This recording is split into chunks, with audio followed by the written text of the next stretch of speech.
Un 737 está en problemas. Los pilotos están enceguecidos por la lluvia. En la cabina hay funcionarios del gobierno y empresarios influyentes. ¡Eleva! ¡Eleva!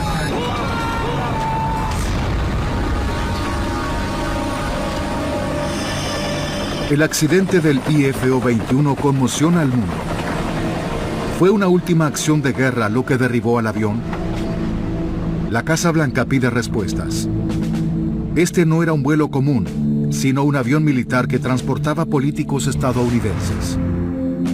Cuando la investigación concluye, la misma Fuerza Aérea fue considerada responsable.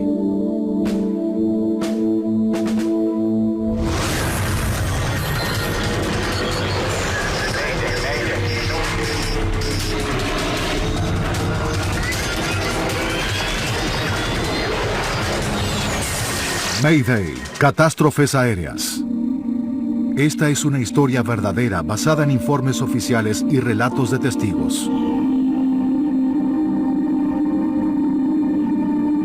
La niebla de la guerra. Miércoles 3 de abril de 1996. Un crudo día de primavera cerca de la ciudad de Dubrovnik, Croacia.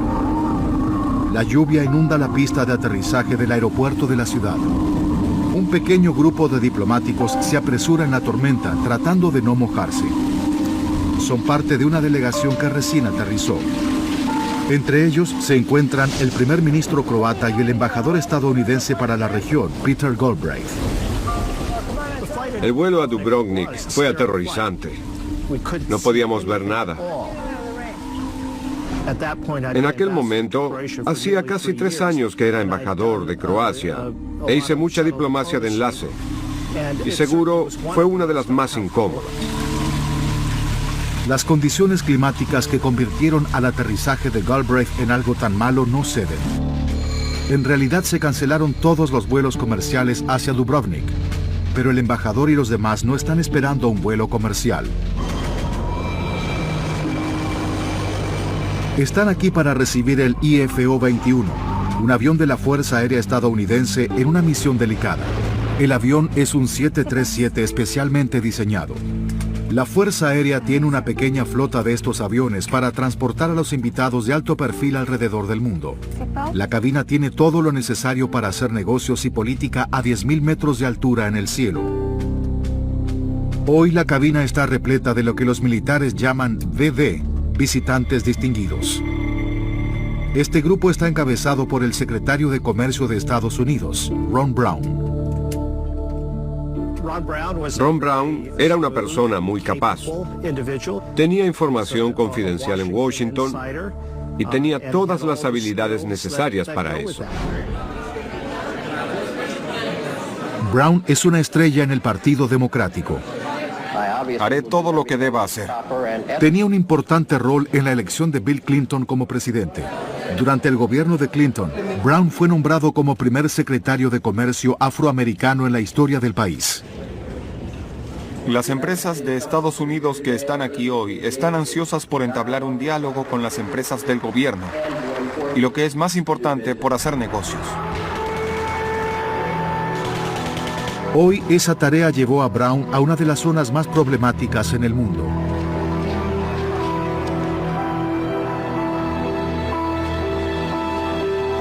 Durante 4 años la guerra civil destruyó a Bosnia y a Croacia. Pero hace unos pocos meses comenzó una paz intranquila. Como secretario de Comercio, Brown ayuda a reconstruir la economía del lugar. La filosofía que había detrás era que la paz no duraría a menos que hubiera un progreso económico en la región. Eso era realmente importante para la paz. La visita de Brown de 3 días comenzó esa mañana en Tuzla, Bosnia, donde el grupo recorrió una planta eléctrica y comieron hamburguesas con las tropas estadounidenses emplazadas allí.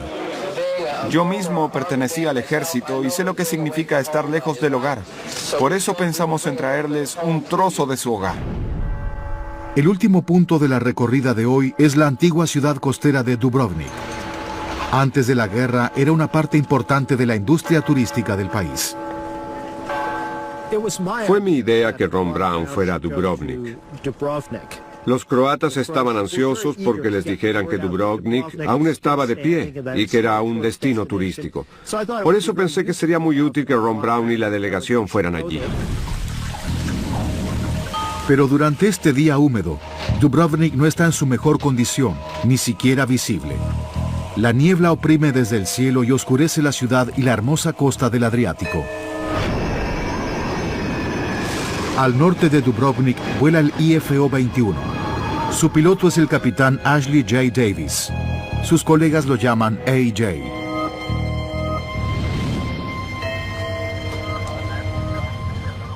Despegue del IFO-21. IFO-21, adelante. Desde la cabina del piloto, Davis puede ver algunas nubes adelante que quiere evitar. Tendremos que ir hacia la derecha por una acumulación de nubes. IFO-21, aprobamos su pedido. Eleve altitud y mantenga el nivel de vuelo en 160. Hasta 160 ahora, IFO-21. Son las 2 de la tarde. Davis y su tripulación estuvieron viajando desde el amanecer. Mientras la cabina del avión está diseñada para el confort, la cabina del piloto es casi idéntica al modelo estándar del 737. Davis creció en Baton Rouge, Luisiana, y soñaba con ser piloto.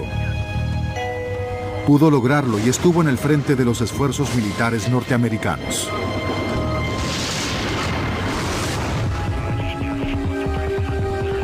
En el pasado, él volaba reabastecedores de combustible en el aire sobre el Golfo Pérsico.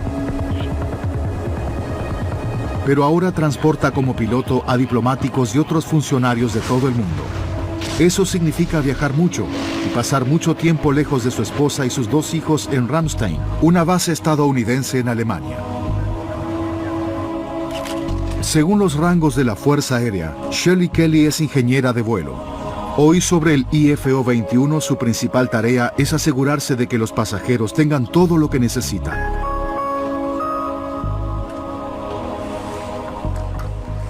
Señor secretario, ¿algo para comer? No, gracias. ¿Cómo vamos con los tiempos? Los diplomáticos esperan llegar a Dubrovnik a media tarde, pero se demoraron durante todo el día. Puedo averiguar para asegurárselo si usted Sí, quiere. cuanto antes mejor.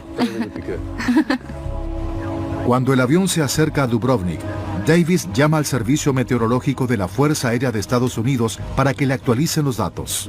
Metro IFO-21, condiciones, me copia, fuera. IFO-21 le copio fuerte y claro. El clima para Lima Delta Uniform presenta lluvia, condiciones del cielo 500, malas. Ese sería el máximo, ¿me copia? Metro IFO-21, le copio. Estuvimos así todo el día. ¿Esperan algún cambio en las condiciones? Muchas lluvias continuas, fuera. Copiado. Lluvia. Gracias por su ayuda. Veremos lo que depara Dubrovnik. Apenas 4 meses después de firmar un tratado de paz, no se garantizaba que los cielos en este sector del mundo fueran amistosos. Los aviones aún deben volar en ciertas rutas altamente restringidas. Como conoce las restricciones de vuelo, Davis nunca voló en esta parte del mundo antes. Cuando se acerca a la frontera croata, recibe una advertencia inesperada. IFO-21, este es Magic 51. Magic es la señal de llamada del avión encargado de mantener la paz. Advertencia temprana en el aire, que vigila los corredores aéreos como una policía de tránsito. Notifíquese de que está abandonando una ruta aprobada. Por favor, vuelva a la ruta de inmediato. Davis no está fuera de curso. Está volando en la ruta exacta que planeó. Pero sin saberlo, Davis y su avión están abandonando el espacio aéreo aprobado. Están ingresando en territorio potencialmente peligroso. Repito, están abandonando una ruta aérea aprobada. Vuelva a su curso. Comprendido, Magic. Error nuestro. Volvemos a la ruta correcta ahora. Fuera. Segunda vez en el día. Las rutas aprobadas cambian, y Davis y su tripulación debieron ser informados. Para permanecer en curso aprobado, Davis deberá girar hacia el oeste. Es una situación complicada que les demandará tiempo. Shelley, AJ, nos ordenaron volver al curso.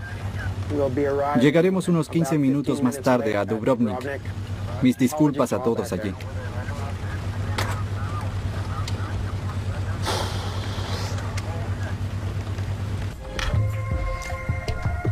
Damas y caballeros, su atención, por favor. Desafortunadamente llegaremos a Dubrovnik con una leve demora.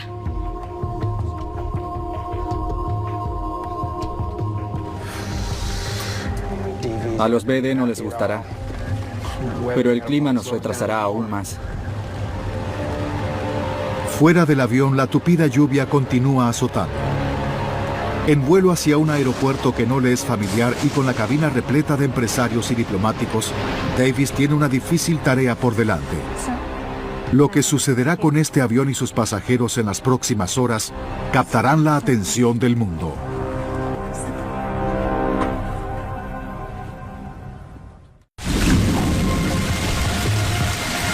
Una copiosa lluvia inunda un pequeño aeropuerto en Dubrovnik, Croacia.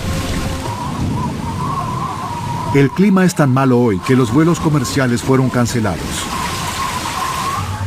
Cuando se acercan al aeropuerto, la lluvia no cesa.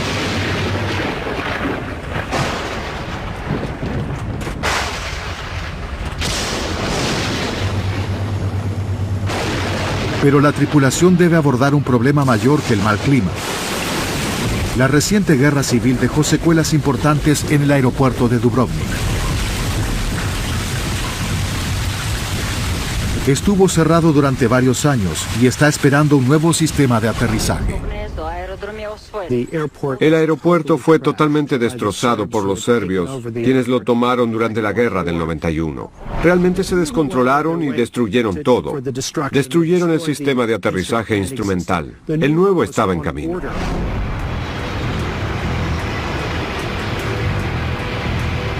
Alrededor del mundo, los aeropuertos utilizan tecnología sofisticada para ayudar a los aviones en los despegues y aterrizajes. Los radares Doppler advierten sobre tormentas que se aproximan. Las luces de aproximación ayudan a los pilotos a permanecer en curso para aterrizar.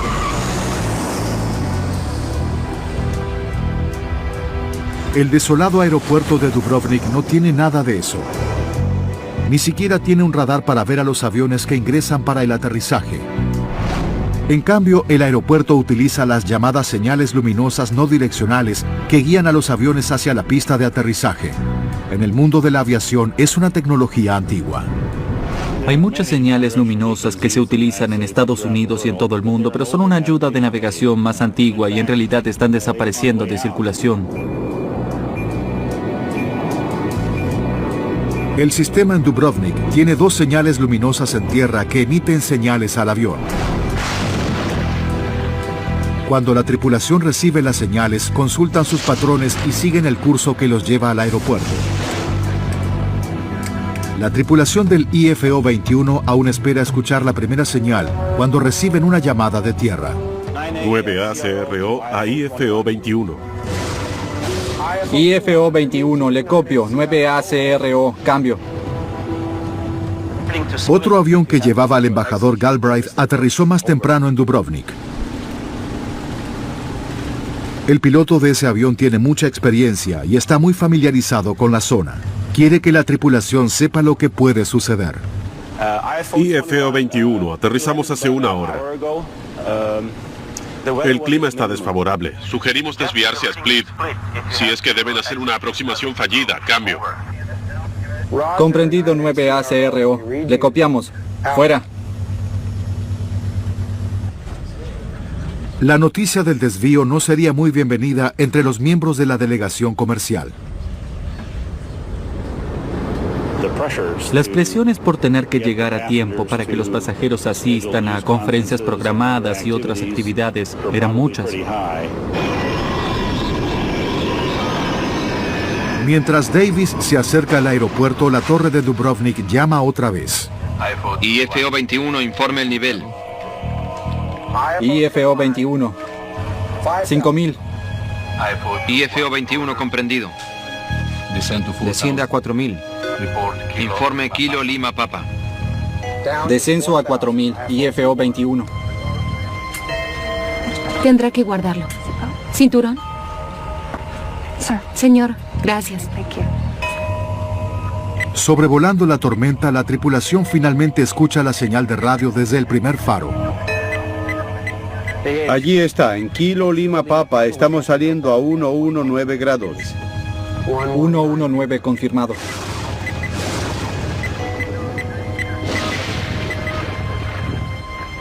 Señor secretario, estamos aterrizando. Seguiremos con esto más tarde, Adam. No está muy despejado allí. No puedo ver nada. ¿Tim? Las nubes están muy densas.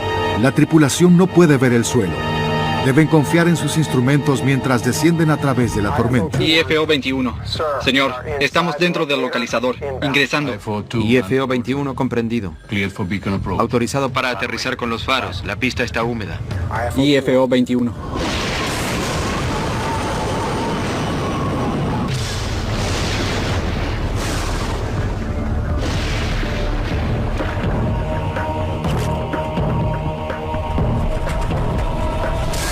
Davis vuela a ciegas a través de la densa lluvia y el cúmulo de nubes. Espera divisar el aeropuerto en cualquier momento.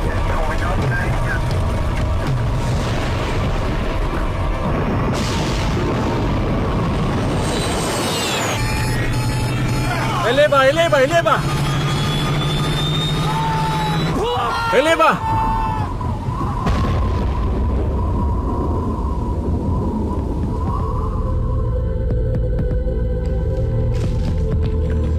IFO 21, ¿me copia?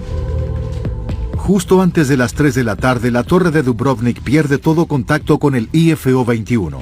IFO 21, aproximación a Dubrovnik, ¿me copia? IFO 21, ¿me copia? Sin radares de aterrizaje para rastrear el avión, los controladores no tienen idea a dónde está. Quizá el avión se dirigió a otro aeropuerto.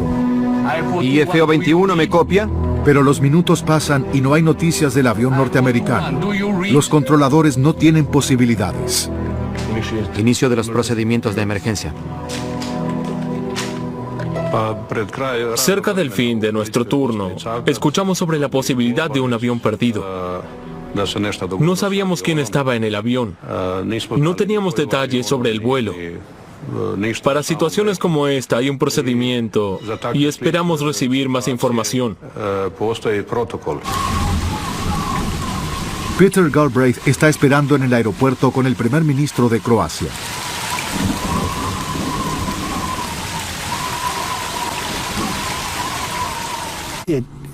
Era evidente por mi experiencia que se trataba de un aterrizaje inesperado. No creí que intentarían aterrizar en Dubrovnik. El primer ministro croata se acercó a mí, me apartó y me dijo que perdimos el contacto por radio con el avión de Ron Brown. Recibí la llamada del Centro de Operaciones del Departamento de Estado y les pedimos que avisaran a los militares estadounidenses para comenzar las actividades de búsqueda y rescate. Las noticias llegan a la cadena de los centros de control de tráfico aéreo. Pero nadie tenía contacto con el IFO 21.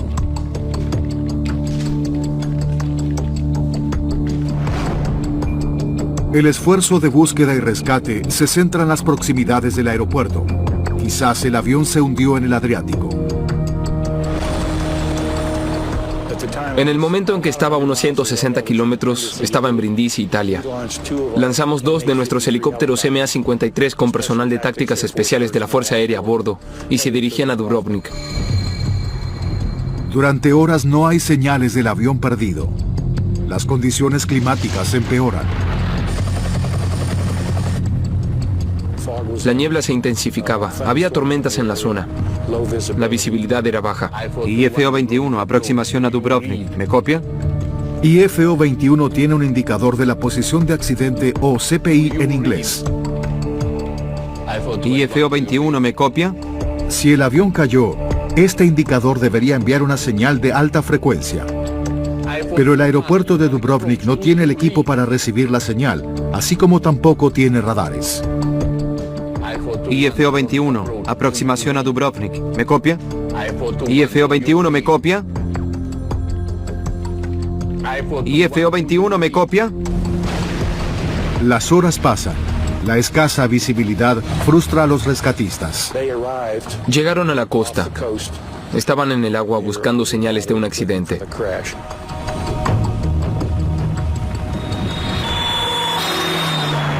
Horas después de la desaparición del avión, la policía responde a una posibilidad.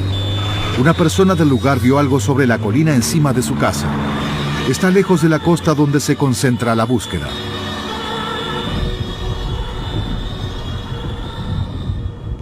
Subimos con 2 vehículos para revisar las montañas. El clima era malo, la lluvia era intensa y la niebla densa. Por eso caminamos durante 1 hora hacia la cima de esa montaña. Entonces nos acercamos. Son casi las 7:30 de la noche, 4 horas y media después de que la tripulación solicitó permiso para aterrizar. El accidente del IFO 21 es finalmente confirmado.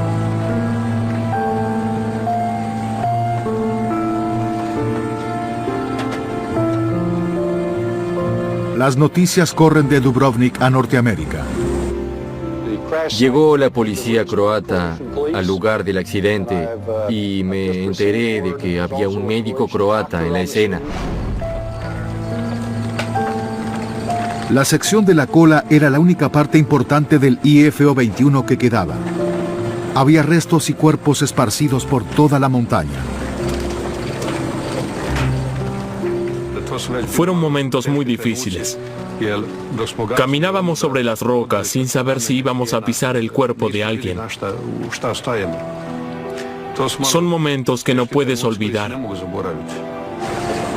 Entonces, casi milagrosamente, la policía realiza un descubrimiento alentador.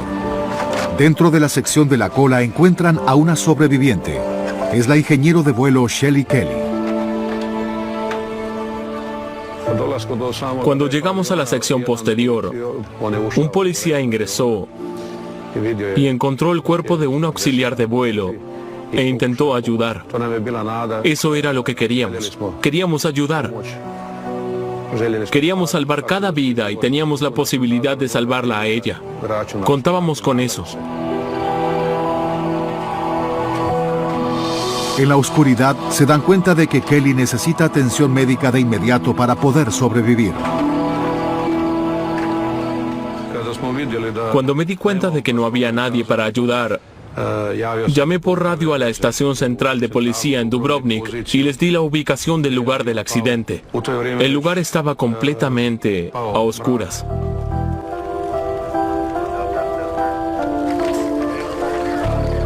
La colina de St. John cobra vida con casi 100 policías y militares croatas. Las fuerzas norteamericanas también se apresuran a la escena. Las grandes rocas y las condiciones peligrosas dificultan la llegada al lugar donde están los restos. Pero también hay restos de la guerra reciente. Mike Canavan está a cargo de la operación de recuperación del accidente. Conocí a un mayor croata. Me dijo que sería el guía y nos llevaría a la cima de la montaña. Y en ese momento mencionó que había varios campos minados entre nosotros y el lugar del accidente. A Canavan le lleva casi 2 horas ascender finalmente la colina rocosa. Habíamos estado caminando durante un tiempo y estaba muy oscuro. De pronto vi algo que era más oscuro y no sabía qué era. Cuando me acerqué vi que era un motor del avión. Sobre la cima de la colina es imposible para los helicópteros aterrizar debido al clima. Los trabajadores de emergencia no pueden esperar a que el clima aclare. Tienen que quitar a la ingeniera de vuelo Kelly de la montaña de inmediato. Tiene su espina rota y otras heridas graves. Pero si pueden mantenerla con vida, los rescatistas esperan que pueda aclarar algo de lo que sucedió.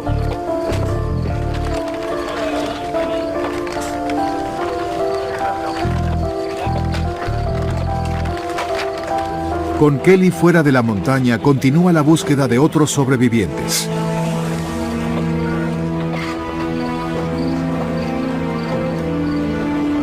Finalmente, en la oscuridad, los rescatistas encuentran el cuerpo de Ron Brown, el secretario de Comercio de Estados Unidos. En realidad, los rescatistas continúan rastreando la ladera de la colina, pero todo lo que encuentran son cuerpos. Es probable que el capitán Davis y el resto de la tripulación murieran instantáneamente.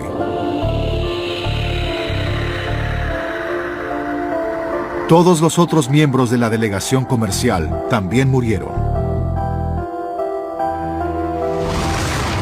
Mientras docenas de trabajadores de emergencias continúan la terrible búsqueda, llega una llamada desde Dubrovnik. La ingeniera de vuelo Shelley Kelly muere en la ambulancia en camino al hospital. Nadie logró sobrevivir al accidente del IFO 21.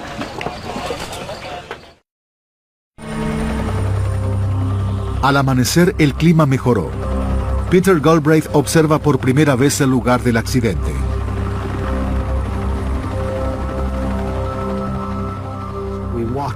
Ascendimos la montaña. El clima estaba mejor de alguna manera y cerca de la cima se encontraba el fuselaje del avión o la parte posterior del mismo. Había restos en todo el lugar. Sobre el otro lado de la cresta estaban los cuerpos.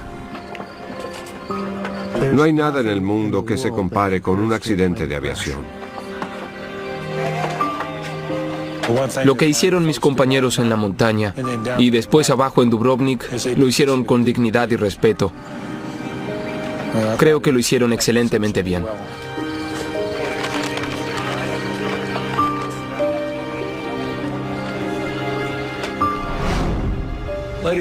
Damas y caballeros, el vicepresidente y la primera dama y los miembros del gabinete y yo queríamos acercarnos para compartir este momento difícil con los empleados del Departamento de Comercio.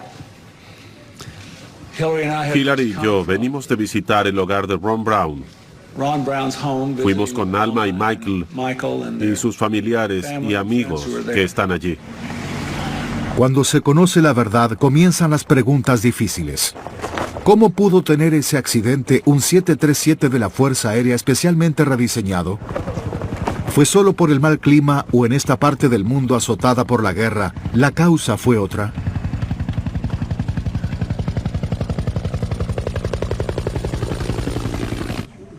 Puedo asegurar que serán extremadamente meticulosos en su análisis para tratar de determinar las causas de este accidente.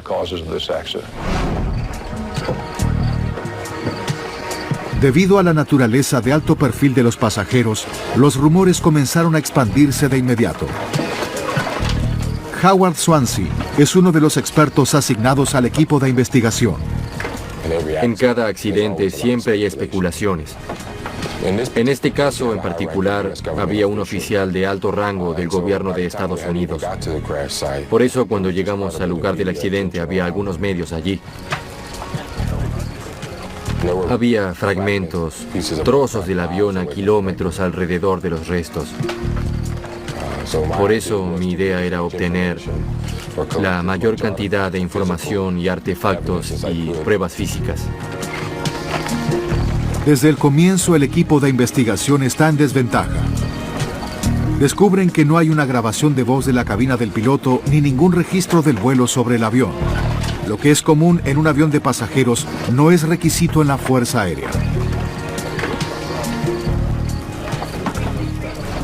Yo asumí que la Fuerza Aérea y estos vuelos de personas importantes tenían parámetros más altos de seguridad que los vuelos comerciales y por lo tanto estaba muy sorprendido de saber que los parámetros eran generalmente más bajos que los de la aviación comercial. Sin las herramientas estándar, los investigadores no pueden prestar atención a nada en especial. Los restos del avión están a casi 3 kilómetros del aeropuerto. ¿Cómo una tripulación capacitada se desvió tanto de su curso?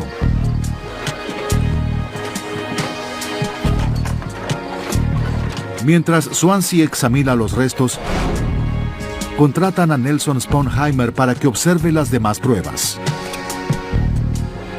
Sponheimer es experto en navegación aérea y resume los terribles minutos finales del avión.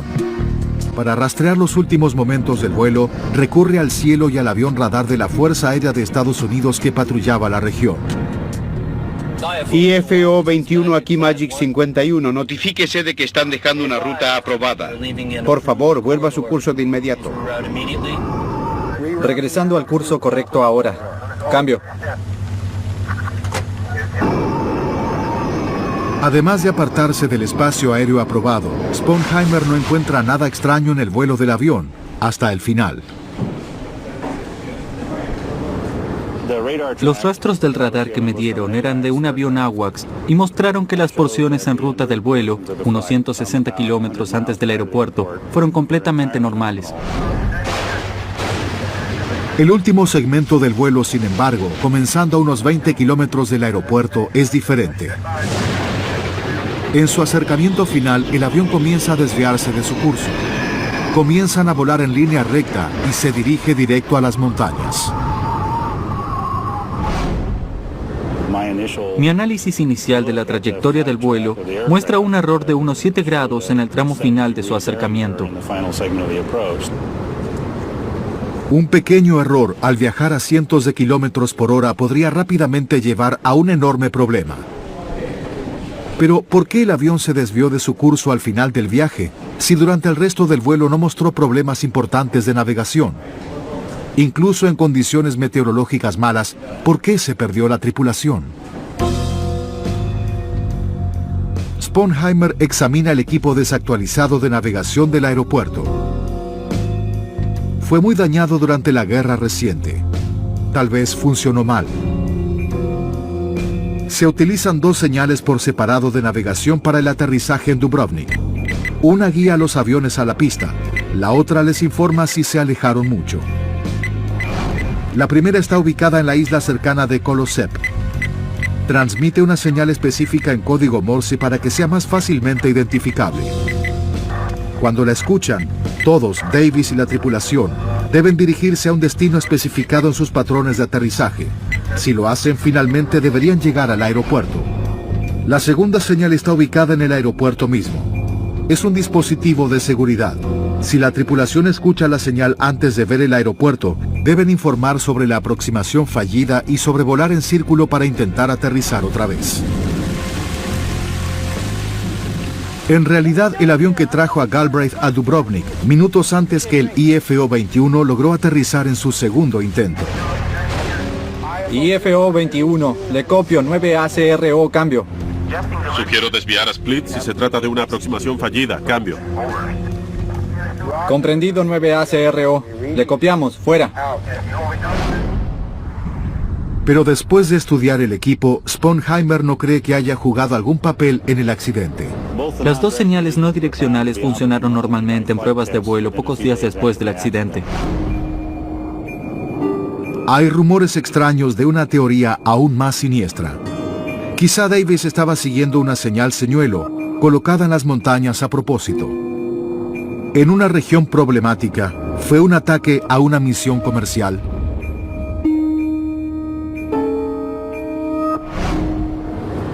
Para obtener una señal lo suficientemente fuerte para ser oída, debe tener un sistema de tierra muy grande, que es muy difícil de instalar en terreno rocoso y arenoso.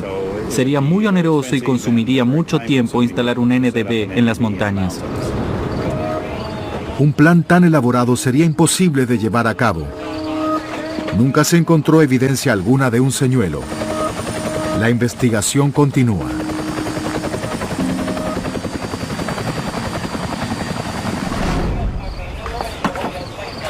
Entre los restos del avión, los investigadores descubren una pieza importante del misterio. El localizador automático de dirección del avión se recupera. Parece estar funcionando, pero solo una de las unidades fue instalada en este avión.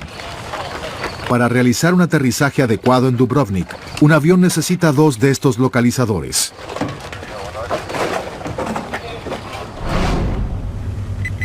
El dispositivo escucha las señales emitidas por las señales con base en la Tierra, pero solo puede escuchar una por vez. Todavía no la pasamos. Volveré a sintonizar a KLP. Volando con un localizador, la tripulación puede escuchar cualquiera de las señales. La que le indica cómo llegar al aeropuerto o la que le indica que se alejaron demasiado. pero no pueden hacer ambas cosas al mismo tiempo. Para eso se necesitarían 2 receptores de los localizadores automáticos de dirección en el avión y el accidentado tenía solo uno. Un solo localizador restringe su capacidad de seguir el aterrizaje con precisión. Tengo el CB, no pasamos aún. Vuelvo a sintonizar con KLP. Sintonizando rápido entre ambas señales, la tripulación puede utilizar un localizador para escuchar las 2 señales. Pero agregaría más presión a un aterrizaje que ya es difícil. Y otra sorpresa, el avión de la Fuerza Aérea no estaba equipado adecuadamente para aterrizar en este aeropuerto. Estamos hablando de un tiempo muy corto para realizar el aterrizaje. Será bastante difícil tratar de sintonizar ambas para seguir escuchando el código si también intentas buscar el curso y los destinos. Mientras continúa estudiando el trayecto del IF-2, Nelson Sponheimer se concentra en una curva con forma de S en el vuelo del avión. Es el tipo de trayecto que un avión haría buscando sintonizar una señal no direccional. Pero cuando la tripulación debía buscar la señal, los giros en S desaparecen. De 3 a casi 5 kilómetros dentro del acercamiento final y durante los próximos 11 o 13 y hasta casi 15 kilómetros, el trayecto es recto. En lugar de confiar en el sistema de navegación instalado, aunque era primitivo, la tripulación de pronto parece rendirse, y Sponheimer piensa que sabe por qué. Luchando contra la implacable lluvia y con el obstáculo de un solo localizador de dirección, Sponheimer cree que la tripulación recurrió a otra pieza de tecnología aún más antigua para encontrar la pista, algo llamado Sistema de Navegación Inercial o INS en inglés. Un sistema INS utiliza los giroscopios para mantener un registro de los giros y los bancos del avión. Después de ingresar en una posición geográfica específica al comienzo de un vuelo, un sistema de navegación inercial rastrea todos los giros que hace un avión. Es un sistema integrado en el avión. Pero hay un problema potencialmente enorme. Si los giroscopios no calculan perfectamente cada maniobra de un avión, el piloto puede desviarse de su curso.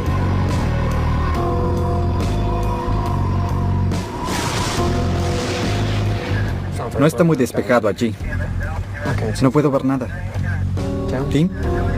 Quizás la tripulación pensó que encendiendo este sistema les ayudaría a encontrar su camino.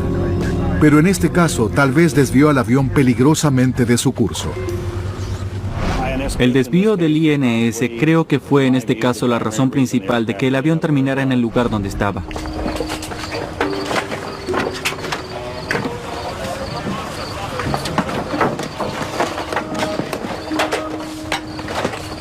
El investigador Howard Swansea examina el cuadro de aterrizaje de Jeppson que usaba la tripulación cuando intentaron aterrizar. Obstaculizados por la escasa visibilidad y confiando en el sistema de navegación inercial, sus cuadros quizá fueron una ayuda clave. Pero al observarlo con más atención, nota algo extraño. Una cifra clave que no es exacta, la altitud mínima de descenso. La altitud mínima de descenso es la altura a la que los pilotos deben poder ver el aeropuerto. Si no pueden verlo a esa altura, deben abortar el aterrizaje.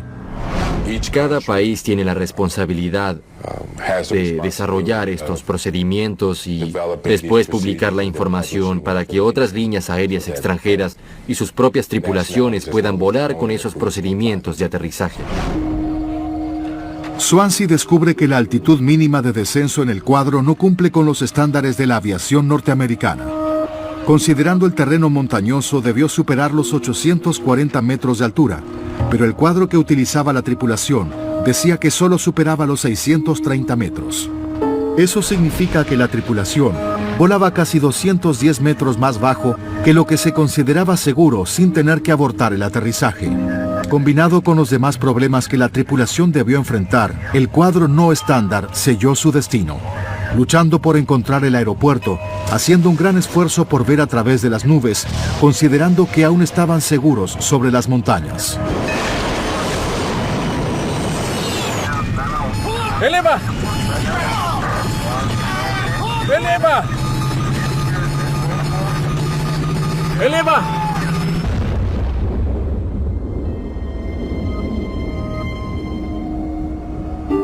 Pero, ¿por qué un avión de la Fuerza Aérea no estaba equipado adecuadamente para aterrizar en Dubrovnik?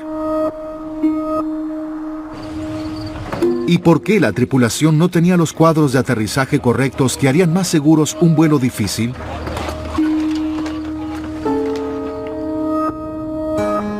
Las respuestas se encuentran en una base militar norteamericana en Alemania, con algunos de los miembros más antiguos de la Fuerza Aérea. Para descubrir por qué la tripulación intentaba aterrizar en circunstancias tan difíciles, los investigadores interrogan al coronel John Masurovsky.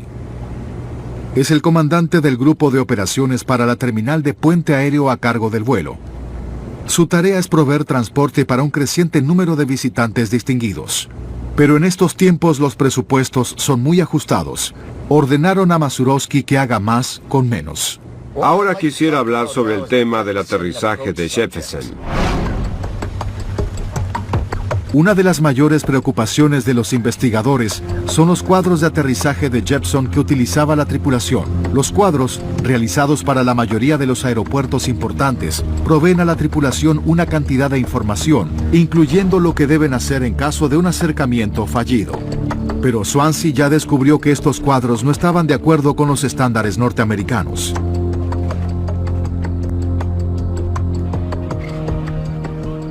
La Fuerza Aérea tenía una orden que requería que todos los procedimientos en países extranjeros debían someterse a un proceso de evaluación propio de Estados Unidos antes de que la tripulación de Fuerza Aérea pudiera realizar el acercamiento.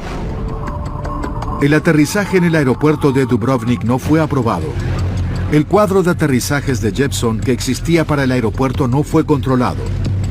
Esa es la razón por la que Swansea encontró una diferencia entre lo que decían los cuadros y lo que el Departamento de Defensa consideró seguro.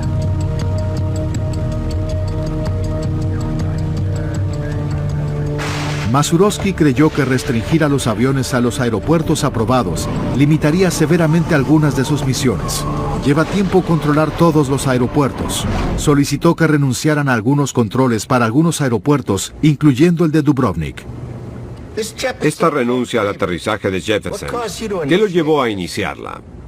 Me pareció que usamos los aterrizajes durante años. No creí que la seguridad estuviera en cuestión. Pero el Departamento de Defensa nunca concedió la renuncia. El aterrizaje en Dubrovnik nunca fue aprobado. Aún así, sin la autorización de seguridad, la Fuerza Aérea prosiguió a aterrizar allí. Aproximación a Dubrovnik. Aproximación a Dubrovnik. Buenas tardes. El aeropuerto en Dubrovnik carecía de los estándares modernos. Los cuadros utilizados para aterrizar no fueron controlados por el Departamento de Defensa. Sin embargo, los oficiales antiguos en la Fuerza Aérea decidieron permitir el aterrizaje en Dubrovnik y otros aeropuertos a los que volaban.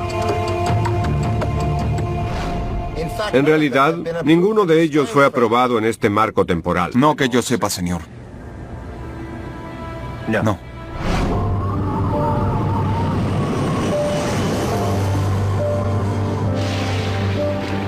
Al final, una fatal combinación de factores provocó el accidente del IFO-21. Aproximación a Dubrovnik. IFO-21 nivel 101. Aproximación a Dubrovnik. Buenas tardes. Manténgase a 3000 metros para el aterrizaje con las señales en la pista 1-2. La tripulación luchaba contra el implacable clima.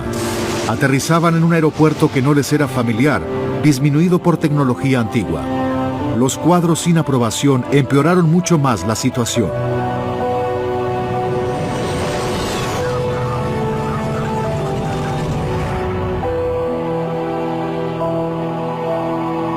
Luego de una investigación que incluyó casi 150 entrevistas, el informe final sobre el accidente del IFO-21 excede las 7000 páginas.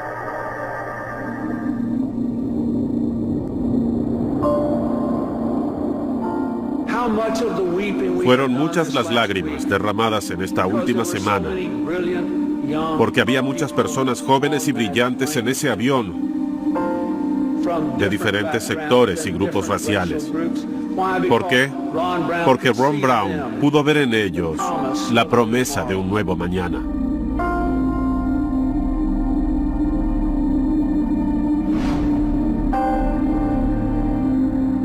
Los resultados de la investigación encontraron defectos en varios individuos e instituciones.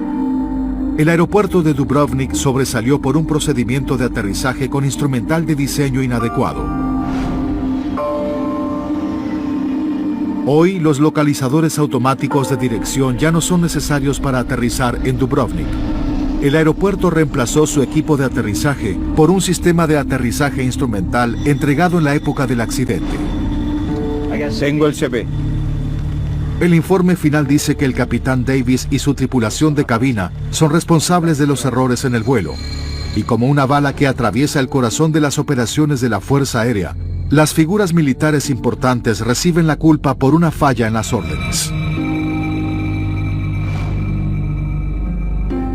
En el periodo subsiguiente al informe, 2 antiguos miembros de la Fuerza Aérea fueron relevados de sus puestos. La Fuerza Aérea reprende severamente al coronel John Masurowski por negligencia en el cumplimiento del deber. Es degradado y finalmente se retira como mayor. Otros 13 oficiales también fueron individualizados por sus roles en conexión con el accidente. La Fuerza Aérea también cambió la forma de proceder.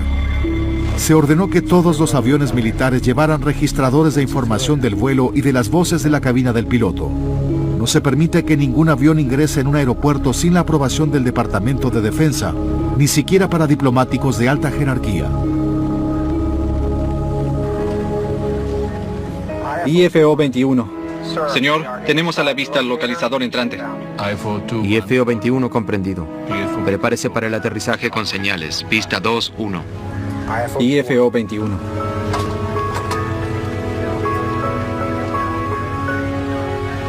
El mando de la Fuerza Aérea fue considerado responsable del accidente, pero los pilotos, los tripulantes y los pasajeros del IFO 21 fueron quienes pagaron el precio más alto por el descuido del Comando Aéreo de Transporte Militar 86.